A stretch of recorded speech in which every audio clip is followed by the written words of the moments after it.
સરકારી સસ્તા અનાજની કાળાબજારી હવે માત્ર ચર્ચાનો વિષય રહી નથી, પરંતુ જમીન પર ખુલ્લેઆમ પકડાતી હકીકત બની ગઈ છે. વાવ થરાદ જિલ્લામાં ગઈકાલે સસ્તા અનાજની ચોરીનો એક ગંભીર બનાવ સામે આવ્યો, જેમાં સરકારી અનાજ લઈ જનાર વ્યક્તિને લાખણી તાલુકાના જડિયાલી ગામના લોકોએ રંગે હાથ ઝડપી પાડ્યો હતો. ઘટનાએ એટલો તણાવ ઊભો કર્યો કે પોલીસ અને મામલતદારને ઘટના સ્થળે દોડી આવવું પડ્યું.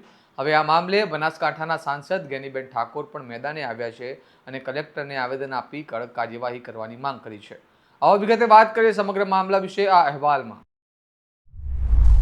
નમસ્કાર, હું ચિરાગ વર્ષાબેન, આપ જોઈ રહ્યા છો સ્વમાન. ગુજરાતમાં સસ્તા અનાજની ચોરી અને કાળાબજારીના વધતા બનાવો વચ્ચે વાવ થરાદના લાખણી તાલુકાના જડિયાલી ગામમાં ગઈકાલે એક ચકચારી ઘટના બની હતી. ગ્રામજનોને લાંબા સમયથી સસ્તા અનાજની દુકાનના વેપારી સામે શંકા હતી કે સરકારી અનાજ ગેરકાયદેસર રીતે બહાર વેચવામાં આવે છે. આ શંકાના આધારે ગામના કેટલાક જાગૃત લોકોએ સતત નજર રાખી હતી.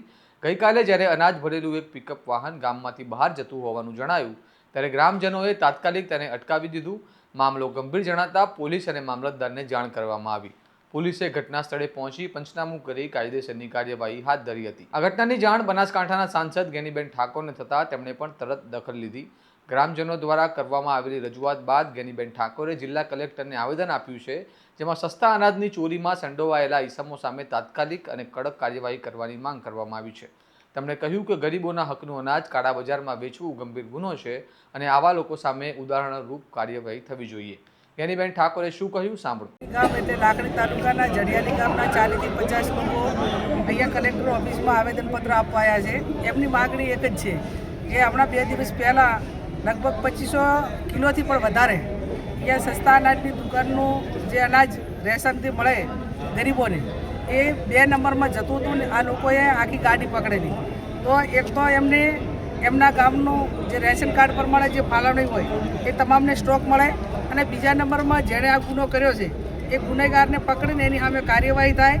સસ્તા અનાજની દુકાનનો સંચાલક આની અંદર ઇન્વોલ્વ હોય તો એનો પરવાનો રદ થાય અને સંપૂર્ણ રીતે આ ગામના લોકોને ન્યાય મળે એવું આવેદનપત્ર આપ્યું છે. અમે પણ ભલામણ કરી છે અને સાથે સાથે એ પણ વાત કરી છે કે જ્યારે જડિયાલી ગામનું વિતરણ ચાલુ હોય ત્યારે જિલ્લાના કોઈ પણ અધિકારીએ ત્યાં રૂબરૂ મુલાકાત લેવાની, જેથી કરીને એ લખે છે વધારે અને ગ્રાહકોને આપે છે ઓછું, તો એની સામે વિસંગતતા ન આવે એના માટે કરીને જેટલા એમના SMS કરેલા હોય એટલો જ એમને પુરવઠો અનાજ, ચોખા હોય, ઘઉં હોય, જે પણ રાશનની અંદર મળતું હોય એ તમામ ખાદ્ય પદાર્થ જે વસ્તુઓ હોય એ તમામ લોકોને આપે એવી વાત પણ અમે કલેક્ટરશ્રીને કરી છે.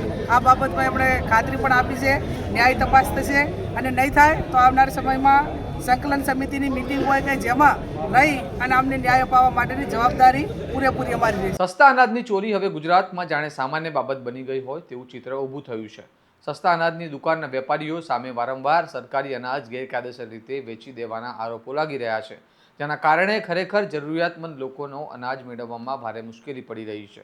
હવે સવાલ એ છે કે તંત્ર આ મામલે કેટલું કડક વલણ અપનાવે છે.